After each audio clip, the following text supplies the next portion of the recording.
First off, I want to start off by talking about Shedeur's career because this is very shameful and this is very confusing and something is going on behind closed doors that we have no idea about, but we will find out soon. And I hope somebody in the higher ups really speaks on this because this is very, very shameful towards Shedeur Sanders and the Sanders family.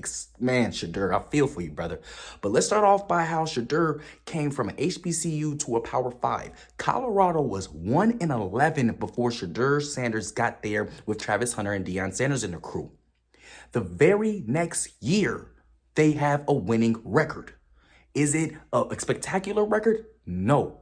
It wasn't a winning record, but it was a record way above 1-11. You feel me? The thing is after that year, you come back the very next year and win a bowl game. Make the bowl game. They haven't seen the bowl game in a long time, especially when you're coming from 1-11 before they even got there. So you want to talk about a game manager? That's not Shedeur. Shedeur Sanders is a winner. Shedeur Sanders has won a game-winning drive multiple times in college at Colorado. The game-winning Hail Mary. The multiple drives of Shedeur being dominant in games. A game versus Arizona State. And there's so many times where Shedeur has literally shown you why he should be a top pick in the draft. I definitely think this goes all the way back to when Caleb Williams was the #1 pick in the draft and Shedeur didn't come out his junior year when he said in the scouts, I want to be the first quarterback drafted off the board. I think this all starts there because you could have came out your junior year and been a top quarterback then, but you wanted to be the top quarterback of the draft. You thought you was going to be a top quarterback of the draft, which, don't get me twisted, don't get it wrong, he should have been this year. But it started off as the cockiness they thought started off then. So you got to remember, these NFL GMs, these NFL owners, they talk heavily. They talk amongst each other all the time. They talk about who they draft, who they want, who they trade. They help each other out. They all talk. If you watch documentaries on NFL teams, NFL players, NFL GMs, watch NFL Draft Day. If you haven't seen the movie NFL Draft Day, watch NFL Draft Day. Then you will see how they talk to each other, how they hang up on each other, how F you out, and they'll still do it later, or they'll help each other out.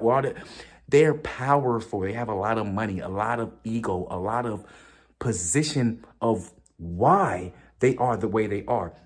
Now, I believe that things have now continuously boiled over. Remember when Deion Sanders was at his Colorado camp day, and it was, it was like really not like a pro day, but it was really like a showcase. And he's telling these players, when they're running their 40s or they're doing their thing, telling these scouts like, don't tell my players what to do. Don't talk to my players like that. Woo, woo. These scouts are all talking to each other. These scouts are all saying to each other, let's send a message to this man. Let's send a message to this family. Let's send a message to everybody. You feel me? Because at the end of the day, we got the power. We really don't got to draft you. We really can make you go undrafted if you want to be real. And that's the scary thing about this all. Now, I get it. Tom Brady, I get it. Tom Brady was picked 199. I get it. And he's the greatest of all time. I get it. But also, we have to keep in mind and remember, Tom Brady was not on nobody's first round draft board coming out of college. Tom Brady was not the Shedeur Sanders coming out of college. Okay? And I love Tom Brady. And yes, he's the GOAT. But Tom Brady was not Shedeur in college. Tom Brady became Tom Brady in the NFL, which is even more respectable. But still, I just don't want to hear the comparison with Tom Brady and Shedeur anymore. Shedeur should have been gone by now. These NFL scouts and these NFL owners are making it so personal that it's shameful to me and it's hurting me.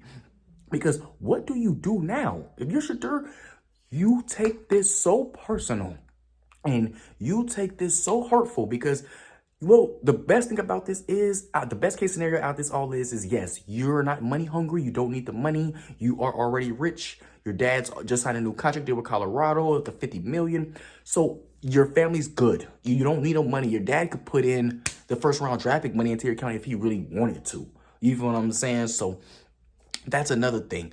But as far as the disrespect with Shedeur, the owners and the GMs are talking amongst each other, and the coaches, remember, the head coaches don't want to lose their job either. So the head coaches are even saying, hey, if not drafting Shedeur Sanders is going to keep me my job, I don't want him. I won't take him. Hell, I won't even take him as a backup. At this point, they're now saying that drafting Shedeur even as a backup is bringing in a lot of problems. And drafting him as a backup and bringing in the family is even going to cause a lot of problems. They're looking at him like, man, we need to keep him at third string and back.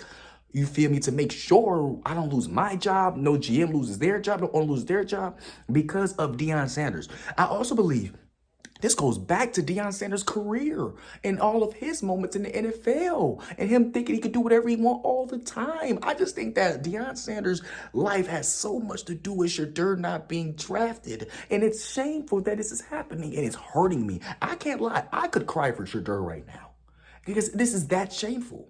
And wherever he gets drafted, when he gets drafted, we there. We ain't going nowhere. But damn, this how y'all doing, my boy? Man, if you are watching, if you are new, please comment what you think and where Shedeur is going to get drafted. If you are returning, you know I appreciate you as well. Thank you all for watching. I'll be back soon.